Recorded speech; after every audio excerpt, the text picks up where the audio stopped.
Assalamualaikum warahmatullahi wabarakatuh. Nur Malakir kali ini akan membagikan tentang hasil seminar mengenai stunting dan cara penanganannya.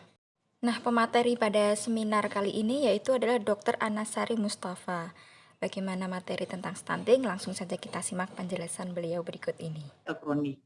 Dan secara global memang stunting ini berkontribusi terhadap 15-17% dari seluruh kematian anak.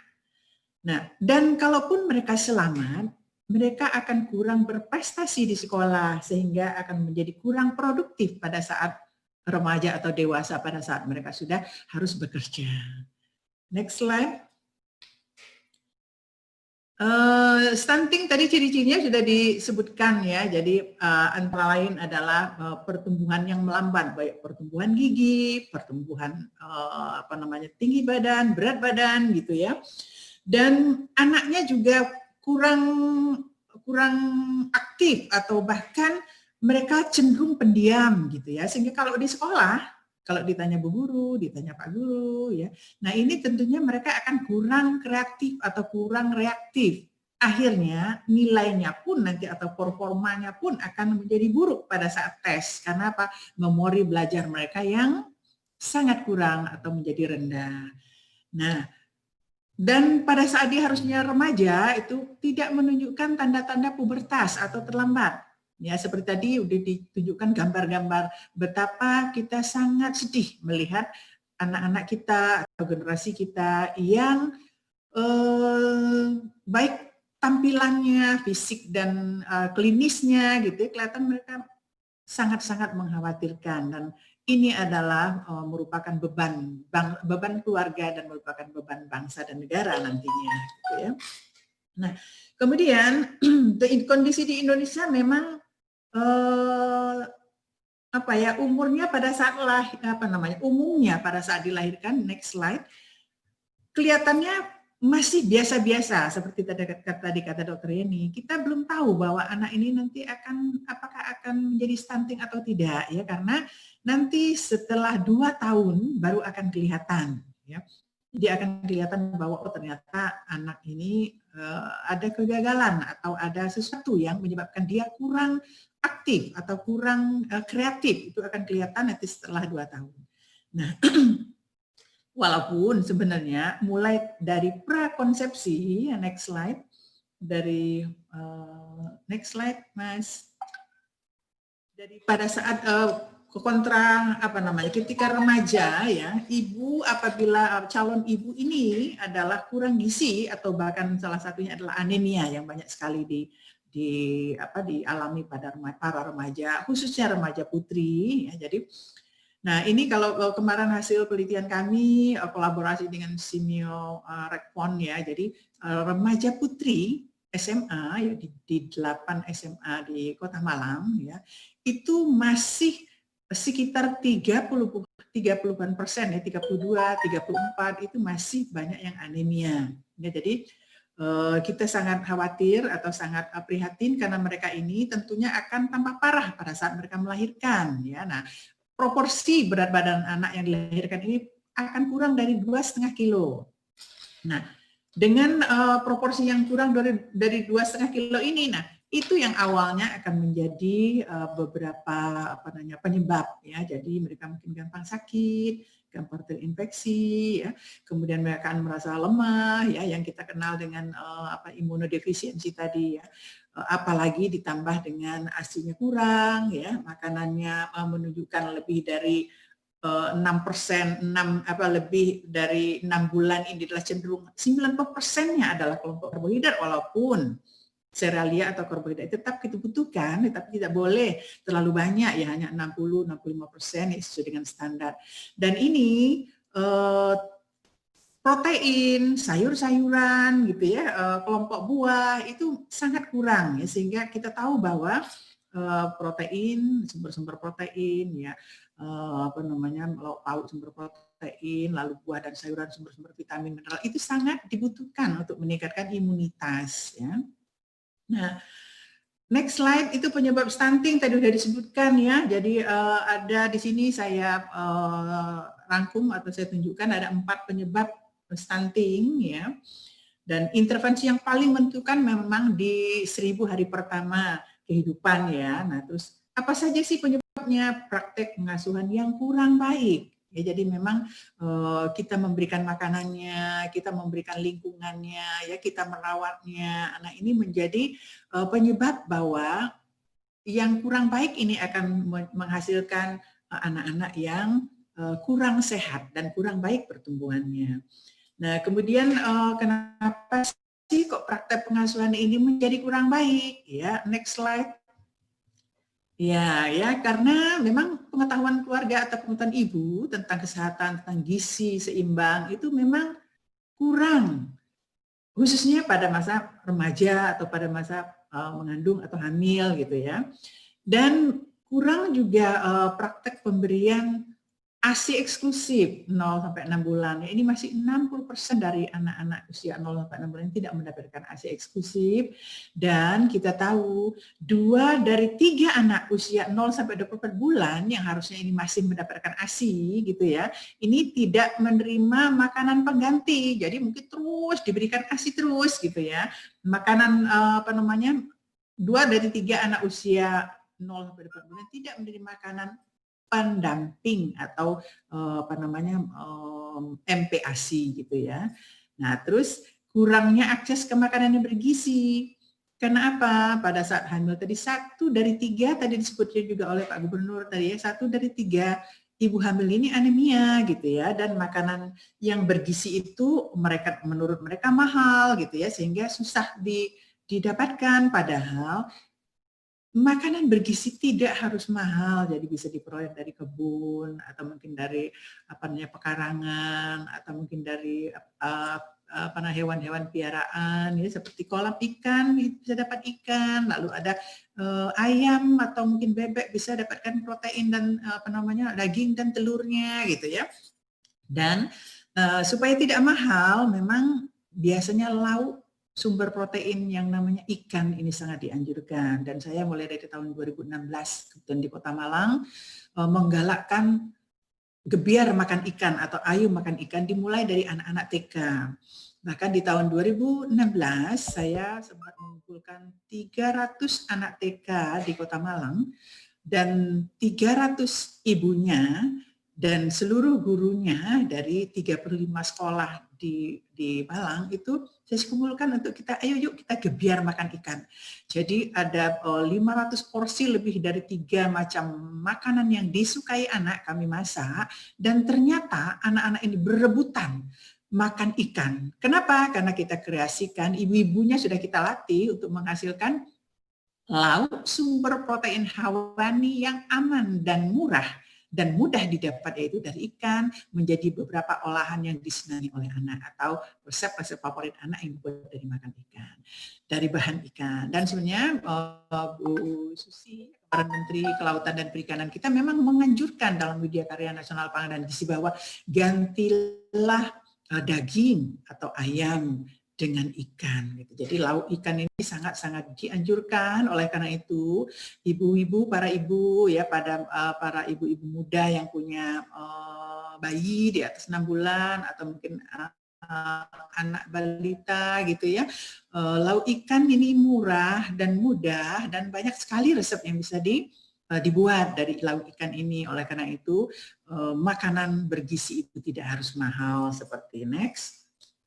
Nah, ada lagi yang berikutnya adalah selain praktek pengasuhan yang tidak baik dan kurangnya akses ke makanan yang bergizi, penyebab stunting juga adalah kurangnya akses ke air bersih dan sanitasi. Seperti tadi disampaikan juga ya. Jadi 1 dari 5, next slide, 1 dari 5 rumah tangga ini masih buang air besarnya di ruang terbuka ya, di halaman atau di pekarangan gitu ya, atau yang jadi tidak di ruangan tertutup, sehingga ruangan atau halaman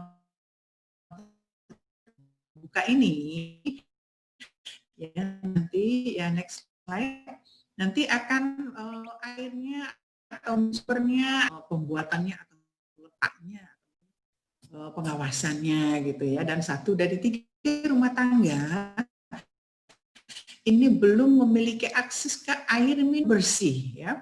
Padahal air minum sangat kita butuhkan ya setiap hari, jangan sampai kita haus ya. Karena kalau haus banyak sekali masalah-masalah yang akan bisa terjadi. Dan yang keempat adalah terbatasnya layanan kesehatan ya, masih susah sekali layanan antenatal care atau postnatal daripada pembelajaran dini yang berkualitas ini masih sulit untuk didapatkan. Karena apa? Kita tahu 1 dari 3 anak usia 3 sampai 6 tahun ini tidak terdaftar di pendidikan anak usia dini. Jadi mereka layanan anak usia dini ini masih sampai 2 dari 3 ibu hamil, ini next slide, ini masih belum mengkonsumsi suplemen zat besi, padahal ibu hamil harus mengkonsumsi suplemen zat besi ya, dan menurunnya tingkat kesadaran anak-anak untuk ditimbang atau untuk pergi ke posyandu gitu ya, dan juga tidak mendapatkan akses yang memberi tentang layanan imunisasi. Dan nah kita tahu bahwa dampak stunting ada 1, 2, 3, 4 banyak sekali ya, jangka pendeknya. Tadi disampaikan Dokter Yeni tadi ya, perubahan otak, kecerdasan, gangguan fisik, metabolisme akan terganggu. Dan dampak jangka panjang akan sampai ke imunodefisiensi dan risiko untuk munculnya penyakit-penyakit yang sangat kita khawatirkan, yaitu diabetes, obesitas, penyakit jantung, dan kanker, serta lain-lainnya ya. Dan ini adalah akan merupakan mempercepat disabilitas pada usia tua atau akan tergantung pada orang lain. Next slide. Imunodefisiensi, kita bicara tentang anak imunodefisiensi. Next slide. Nah, ini adalah ke depan Mas, Mbak. Keadaan di mana terjadi penurunan kekebalan. Ya, keadaan respon normalnya untuk kekebalan ini menurun ya, jadi tidak ada respon bahkan gitu ya, dan akibatnya anak akan menjadi lebih rentan terhadap virus, jamur ya, bakteri, terhadap penyakit-penyakit infeksi. Dan keadaan ini dapat terjadi secara primer pada umumnya disebabkan oleh kelainan genetik yang diturunkan, bisa juga, tetapi secara sekunder itu karena infeksi, pengobatan kemoterapi, radiasi, obat-obatan, dan pada usia lanjut, dan kondisi yang merupakan fokus kita yaitu kekurangan gizi. Next slide. Next slide. Ya, kita lanjutkan dengan asupan zat gizi. Kita mulai menukik nih. Jadi kita tahu bahwa ya, next slide ya, asupan zat gizi ini baik makro maupun zat gizi mikro ini dapat mempengaruhi tumbuh kembang anak baik secara fisik maupun secara psikis. Lanjut ya Mas. Dan status gizi serta status imunitasnya ya. Jadi asupan zat gizi yang cukup baik dari zat gizi makro maupun zat gizi mikro. Nah, selain asupan zat gizi mikro dan mikro, status gizi juga mempengaruhi status imunitas. Ya, next, ini sudah Mas. Kita lanjut. Nah, sebagian besar penyebab imunodefisiensi adalah kita tahu adanya protein energy malnutrition atau PEM ya, dan ini di kalangan orang-orang gizi tentunya sudah sangat-sangat populer gitu ya. PEM atau kita kenal dengan KIP ya, kurang energi protein. Tapi jangan sebut KKP ya, kurang kalori protein, karena kalori adalah satuan dari energi. Yang benar adalah KIP, kurang energi protein. Nah, kekebalan tubuh ini sangat memegang peranan penting. Next slide. Nah, dan ini sangat penting dalam pertumbuhan dan perkembangan anak atau pertumbuhan dan perkembangan manusia. Next slide, lanjut. Halo, masih menyimak para audiens? Baik, kita lanjutkan. Lanjut next slide. Kita bicara tentang mulai asupan zat gizi pada periode emas ya. Mana itu periode emas? Yaitu periode anak umur 0 sampai 12 bulan ya, karena periode ini sangat pesat pertumbuhan anak ya. Untuk itu orang tua harus memberikan asupan kecukupan zat gizi anak yang sangat-sangat dibutuhkan. Nah, dari mana itu bisa tercukupi? Yaitu dari IMD ya, ini ibu-ibu bidan ya, inisiasi menyusu dini. Ini segera setelah bayi lahir itu udah awal dari kesuksesan laktasi. Jadi makanan yang terbaik untuk anak, untuk bayi yang baru lahir itu adalah ASI. Setelah itu nanti akan disambut dengan makanan pendamping ya setelah itu. Nah, kita tahu bahwa 0 sampai 6 bulan kita kenal dengan A6 gitu ya. Jadi apa itu ASI eksklusif sampai 6 bulan. Sejak lahir sampai 6 bulan kita kenal dengan ASIX. Kemudian kita lanjutkan dengan MPASI, makanan pendamping ASI. Nah, tapi kita kenal juga ada PASI, pendamping ASI. Nah, ini kalau memang sudah ada indikasi yang jelas bahwa ibu tidak bisa memberikan ASI-nya, maka harus diganti namanya PASI. Awalnya apa pasi itu? Belum pisang dikerok belum ya, belum pasi itu, atau mungkin pepaya belum ya, tetapi masih susu formula yang diberikan pada saat dini, pada saat lahir, karena apa? Ibunya tidak bisa memberikan ASI-nya dengan beberapa indikator yang memang sudah ditetapkan bahwa ASI tidak bisa diberikan kepada bayinya ya. Nah, setelah itu makanan berkualitas dan dari bahan-bahan lokal yang gampang dicari ya, mulai dari usia 6 bulan itu harus kita berikan. Jadi walaupun ASI tetap sampai 20 bulan ya. Nah, kemudian sampai 24 bulan atau sampai 2 tahun tetap dilanjutkan. Kita teruskan next slide tentang beri ASI eksklusif sampai usia 6 bulan ya. Ini ibu disarankan untuk tetap memberi ASI eksklusif selama 6 bulan kepada buah hati, dan protein whey dan kolostrum ini terdapat pada susu ibu, ini dinilai mampu meningkatkan imunitas ya. Kolostrum mampu meningkatkan imunitas, jadi jangan lupa pada saat bayi lahir kolostrum harus diberikan. Bapak moderator, nanti saya diingatkan kalau waktunya sudah mau habis ya. Ya, Pak Labanudi.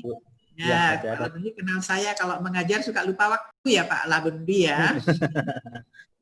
Baik, kemudian kita juga harus lanjut dampingi ASI eksklusif dengan makanan pendamping ASI yang sehat. Ya, usia 6 bulan ke atas kita harus memberikan PASI, MPASI, dan ini pastikan makanan dipilih dari yang memenuhi kebutuhan zat gizi makro dan zat gizi mikro yang sebelumnya sudah berasal dari ASI untuk mencegah stunting ya. Nah, WHO pun merekomendasikan fortifikasi ya ke dalam beberapa bahan makanan, dan di sisi lain sebaiknya ibu berhati-hati saat akan menentukan produk tambahan mana yang akan diberikan kepada bayinya ya, dan itu bisa dikonsultasikan dulu dengan dokter ya. Jadi apa yang harusnya mulai diberikan. Next slide. Kita mulai dengan MPASI. Jadi makanan pendamping ASI yang diberikan kepada anak-anak setelah 0 sampai 6 bulan mendapatkan ASI eksklusif. 6 sampai 6 bulan, 6 sampai 9 bulan ini lanjutkan tetap menyusui ya, tetapi sudah harus ditambahkan 2 sampai 3 sendok makan makanan lumat ya, makanan lembut ya, hanya sekitar 100 sampai 125 mili ya, jadi berupa bubur gitu ya, atau 1 sampai 2 kali makanan selingan berupa mungkin roti Marie Regal gitu ya.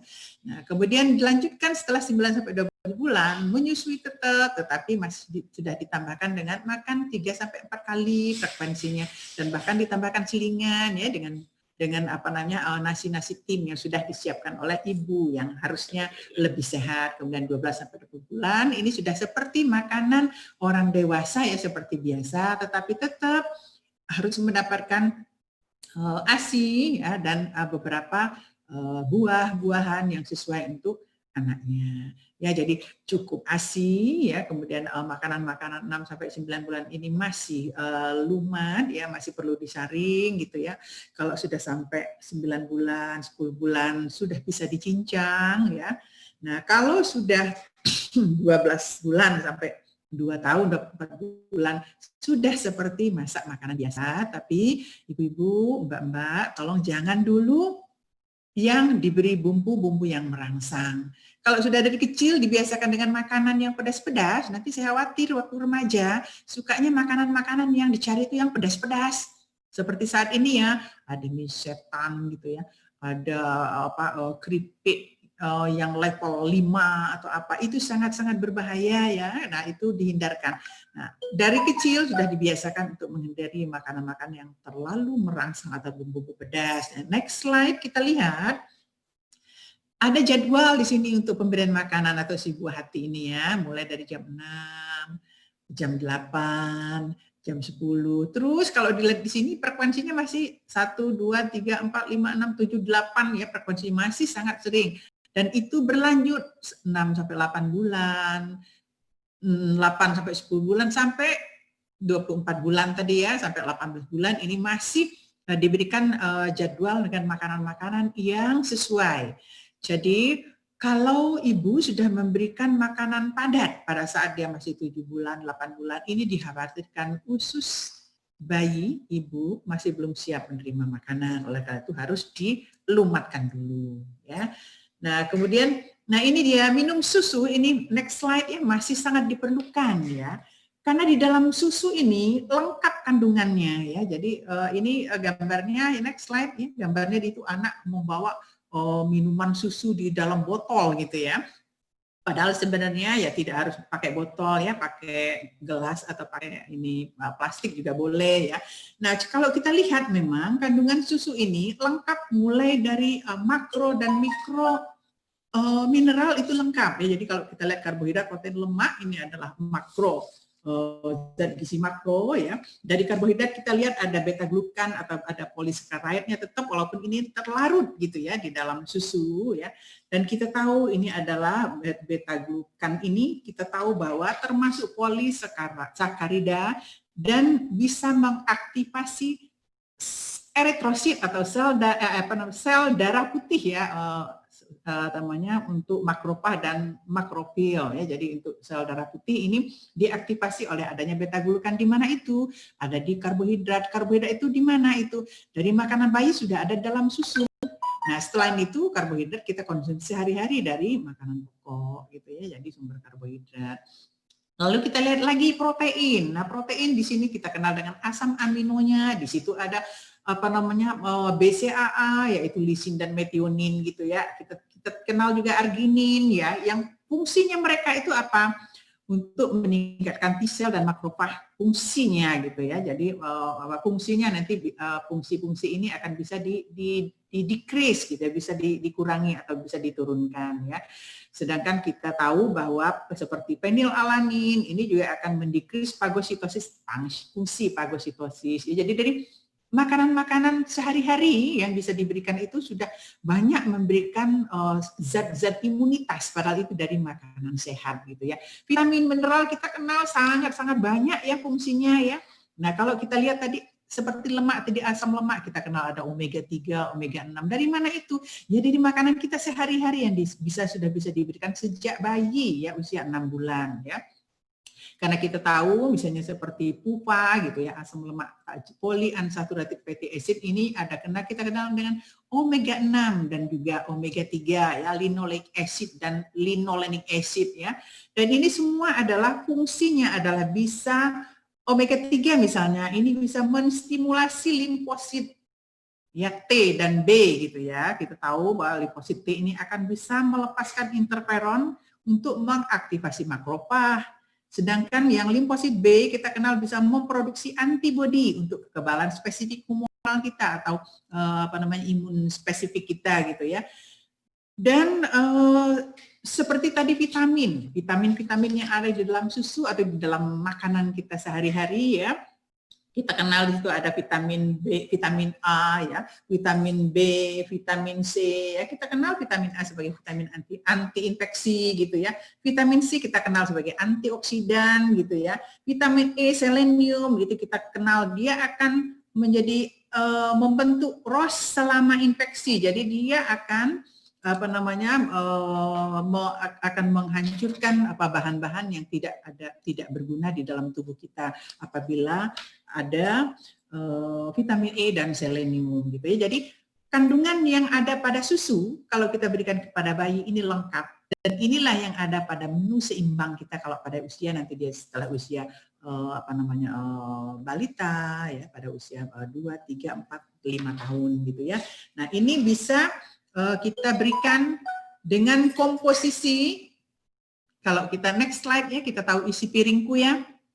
Nah, kita mulai masuk ke isi piringku. Nah, panduan piring makan gitu ya. Setengah dari piring makan terdiri dari sayuran dan buah, setengahnya. Ya, jadi berarti kita butuh banyak ya makanan seimbang ini, sayuran dan buah. Padahal itu yang biasanya kurang disukai oleh anak-anak gitu ya. Nah, jadi sayur dan buah ini jangan sampai kurang ya, karena setengah dari piring kita itu adalah sayur dan buah, sedangkan makanan pokok kita atau sumber karbohidrat dan lauk pauknya adalah sepertiga dari isi piringku tadi. Next slide. Kita lihat slide berikutnya. Nah, dimulai dari keluarga lah makanan seimbang ini ya. Jadi keluarga misalnya ada mama, papa gitu ya, mungkin ada mbaknya di situ gitu ya. Gizi seimbang kita mulai dari keluarga. Biasakan sarapan, maaf ini tulisannya sarapan pagi, padahal harusnya sarapan titik ya. Karena ada sarapan siang ya teman-teman ya, Bapak Ibu ya, sarapan. Kemudian kita mengkonsumsi lauk pauk berprotein tadi karena di situ ada asam-asam amino ya. Kemudian kita juga harus minum air putih yang cukup ya, cuci tangan, sabun. Nah, ini adalah biasakan, karena dengan cara begini kita akan mencegah adanya infeksi atau adanya virus yang masuk ke dalam tubuh kita ya. Dalam upaya mewujudkan masyarakat yang sehat, Kementerian Kesehatan pun memberikan panduan tentang pentingnya konsumsi gizi seimbang sejak dini, dan itu dimulainya dari rumah kita atau dari keluarga. Next slide. Nah, ini mungkin penyusunan menu ya, harus diperhatikan apa saja ya. Mungkin ini agak cepat saja. Jadi siapa yang akan ya kita berikan, bayi, apa balita atau remaja gitu atau lansia. Kemudian nilai gizinya diutarakan yang merupakan mengandung biological value yang tinggi gitu ya, sehingga bisa diserap lebih optimal dalam tubuh. Lanjut. Next slide. Ya, jadi variasinya. Waktu 3 menit lagi, Bu Ana. Oke, variasinya gitu ya, ketersediaan bahannya, harganya ya. Jadi makanya dianjurkan untuk menggunakan bahan-bahan lokal yang gampang didapatkan. Lalu, nah ini lanjut slide berikutnya. Ini saya berikan contoh-contoh isi piringku ya, misalnya untuk lebih kurang 700 kalori, katakanlah untuk makan siang gini ya. Nah, apa itu? Misalnya 150 gram nasi, kira-kira 3 centong. Ya, atau kalau kita ganti kentang, kira-kira 3 buah. Sayuran, kira-kira 1 mangkok sedang. Ya, kemudian buah, kira-kira 2 potong sedang kalau pepaya gitu ya. Nah, kemudian lauknya kira-kira 75 gram kalau kita akan berikan ikan. Nah, ikan kembung saya tuliskan di sini. Kenapa ikan kembung? Ternyata penelitian teman saya, Ibu Triani ya, ikan kembung ini setara nilai gizinya dengan ikan salmon. Ikan salmon itu ikan yang mahal dan itu sangat bagus. Ternyata kembung itu jauh lebih murah dan itu bisa ya. Jadi pakai ikan kembung, katakan diapain ikan kembungnya ya, bisa dipepes atau mungkin bisa dikukus gitu ya. Kalau masih untuk anak, kalau untuk misalnya untuk balita sudah bisa digoreng gitu ya. Atau telur bisa ditukar ya, atau mungkin dengan tahu atau tempe ya bisa 2 potong sedang ya, dan ini bisa diberikan untuk memenuhi kebutuhan anak. Next slide sedikit lagi. Ya, ini adalah kalau untuk anak-anak yang 6 sampai 23 bulan, 23 bulan artinya di bawah 2 tahun, tetapi 6 bulan sampai 2 tahun ya, isi piringku seperti sebelah kanan ya, jadi 30% untuk daging, untuk lauk hewani, 35% untuk makanan pokok, dan 25%-nya kelihatan di piringnya itu adalah untuk sayur dan buah. Kalau untuk yang sudah usia 2 sampai 5 tahun, di atas 2 tahun 5 tahun, ini sudah 35%, 35 dan 30% ya. Jadi pemberian isi piringkunya tadi daging atau lauk pauk hewani, makanan pokok dan sayur dan buah. Nah, kalau sudah meningkat dewasa, nah itu sudah berubah lagi, yaitu lauk pauknya tinggal 1/6-nya ya. Jadi 1/6 dan makanan pokok dan sayuran dan buahnya, sayuran dan makanan pokoknya menjadi sepertiganya ya. Next slide, mungkin sudah mau habis ini.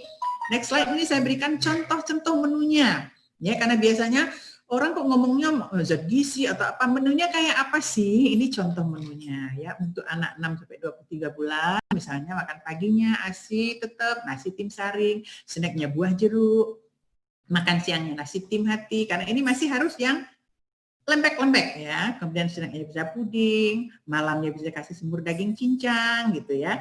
Oke, nah kalau selanjutnya next slide untuk anak yang 2 sampai 5 tahun coba. Nah, ini sudah lebih bervariasi yaitu ASI tetap atau susu ya, bubur ikan, brokoli dicampur sudah ada tahu ya, sayur. Nah, snacknya sudah bisa isi apa namanya roti buns, misalnya roti tawar atau roti diorak-arik dikasih saus keju ya dengan campurannya margarin, susu. Kemudian makan siang sudah lebih bervariasi ya, nasi putih, kemudian ada goreng ayam gitu ya. Kemudian ada ini macam-macam kreasi ibu-ibu yang sudah saya kumpulkan di sini untuk bisa diberikan contoh-contoh menunya. Dan yang untuk orang dewasa, next slide, ini sudah hampir habis. Ini untuk orang dewasa, ini contoh menunya seperti ini, tapi mungkin kita tidak terlalu kupas banyak karena orang dewasa ini bukan menjadi bahasan kita ya.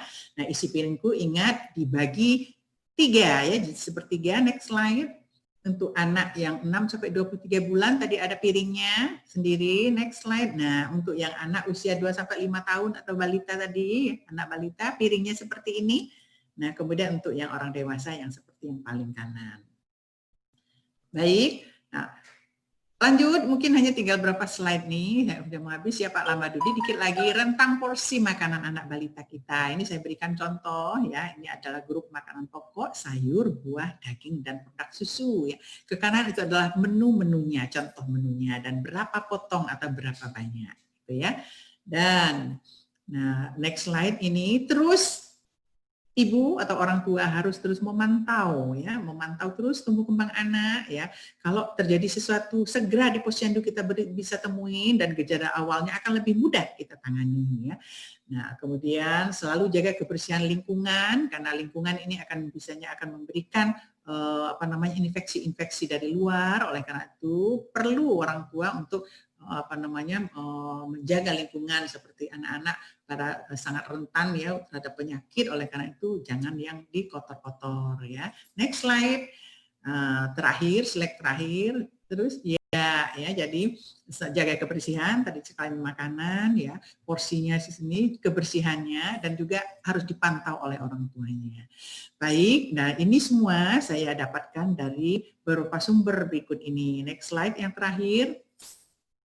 Ya, ini adalah sumber-sumbernya, ya bisa dibaca, bisa dibuka bukunya, ya kemudian penutup, ya terima kasih dan kurang dan lebihnya saya mohon maaf, itu yang bisa saya berikan, nanti kita akan diskusi bersama-sama. Saya kembalikan kepada moderator Bapak Dr. Labanudi, selamat pagi, Assalamualaikum warahmatullahi wabarakatuh. Waalaikumsalam.